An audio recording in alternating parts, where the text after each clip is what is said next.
Isn't this quilt beautiful? Oh my goodness, I love, love, love this vintage baby quilt. It's so bright and wonderful. But before we get started talking about this amazing quilt, my name is Chris O'Neill from Sew the Distance. Thank you for joining me for another episode of Lessons from an Old Quilt. This bright vintage baby quilt measures 37 by 52. I purchased it at a yard sale for $5. And occasionally, like today, I have some information about this quilt. The owner is a retired teacher. She got this quilt from a student's grandmother, and the student's grandmother happened to be legally blind, by the way. So the maker of this was legally blind.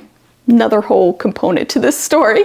The teacher was pregnant with her son. This was in the early 70s, and this was made as a gift for her. She never used this quilt. Well, her son or her never used this quilt. It was kept as a heirloom. She was afraid her son would ruin it.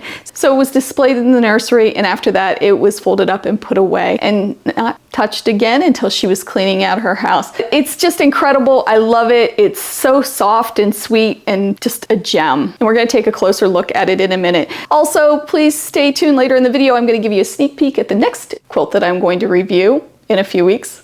Can't wait to share that one too. And finally, my t-shirt. Isn't it cute?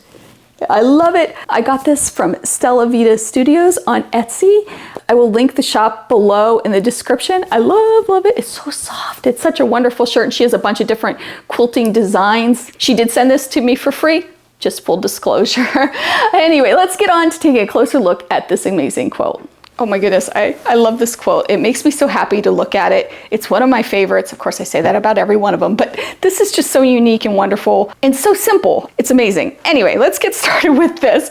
And the first thing we notice is that every other block is a solid, and it's a bright solid, so we see greens and reds and yellows and oranges. It's random for the most part, at least it seems that way. Although the quilt is nicely balanced in color, which you can see here, I took a black and white of it, and you can see how the brights, mediums, and darks are just nicely distributed. Maybe a happy accident, I'm not sure, but I do love when that happens. This quilt looks like it was just pieced together in strips. However, when you really look at the construction of this quilt, you can see it was made in 9 patches. Let me show you exactly what I mean. So let's find one. Here's one.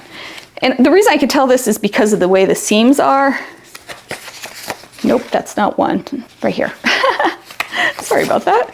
Here it is. I can just tell like how it was put together because some of the seams are a little bulkier where it was seamed together. And we can see that the 9 patches made up of the solids making the X, and then the calicos are what I call calicos, although there's a huge history on calico fabric. I'll put a link to what I found in the description and on my blog. I'm gonna call these calicos for the purposes of this video. However, read that article because you'll be blown away at that history. Anyway, back to the quilt. You can see that it's this X, and these were made up throughout this quilt and then sewn together to make this wonderful pattern. So they're basically 9 patches. How simple is that? Another thing that's interesting is, again, this calico. And for the most part, although not all, they have a bright background. To me, it adds to this and allows for the cohesion of this quilt. It offers a really neat element because it also gives sort of the eye a place to rest while keeping it bright and cheery. Now, like I said, it's not all of the calicos. We can see here, we have some whites and beiges, more muted backgrounds. Even here in this red, it's a more muted color. But overall, they are bright backgrounds. This quilt is machine pieced and hand tied. You can see that the tie color choice is awesome too because it is white. Again, it gives your eye a place to rest in all of this busyness. So let's take a peek at the back, and then we'll talk about the batting.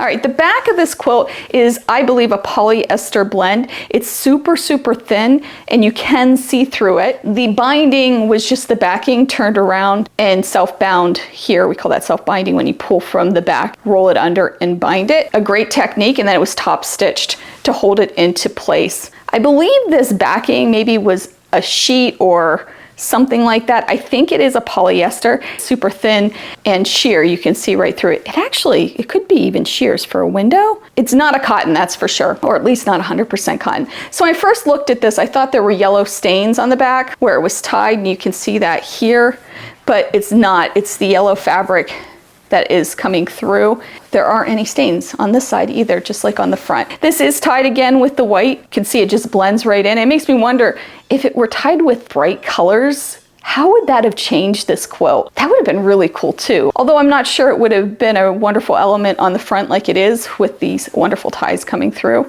but still, bright colors would have been neat too. Like I said before, we can see through this backing and we can see the batting. The batting definitely is polyester. You can also see how it lumped and pilled together. Isn't this quilt wonderful? Oh, I love it. Before we get started talking about the lessons that we can learn from this amazing quilt, here is a sneak peek at the next quilt that I will be reviewing. Oh my goodness, this is a good one too. So I'll have a few tutorials and stuff in between my lessons from an old quilt, but you will see this one reviewed in a few weeks. And I can't wait to share that one with you either. All right, lessons that we can learn. The first lesson that I think we can learn from this is to mix those prints and solids. Solids are so popular right now. We're seeing so many different wonderful quilts and patterns and everything else out there using solids, but sometimes we think we have to use either only solids in a quilt or only prints in a quilt. This quilt shows us that you can use both and they work really well together. I definitely want to give this a try. I hope you do too. Next is that 9-patch block. Such a simple block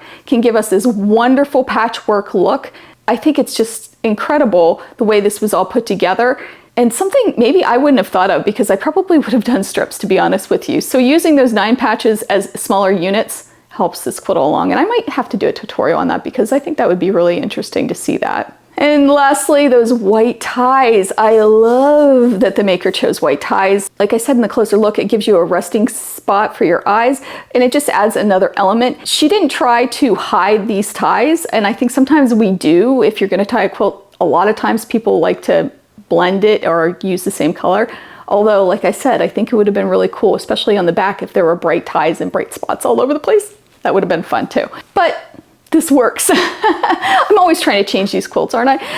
I really need to stop doing that too. Also, I didn't mention this in the closer look, but the ties are in the bright squares only and not in the print. Interesting, isn't it? Okay, I have a few other lessons that I took away from this quilt. I have them in my blog. You can check that out on my website and see what else I say about this vintage baby quilt. I hope you enjoyed learning about this beauty. I love it. I'm gonna just wrap it around myself. There we go. Just like that. Have a wonderful day. Make sure you take some time to sew, and I'll see you real soon. Bye now.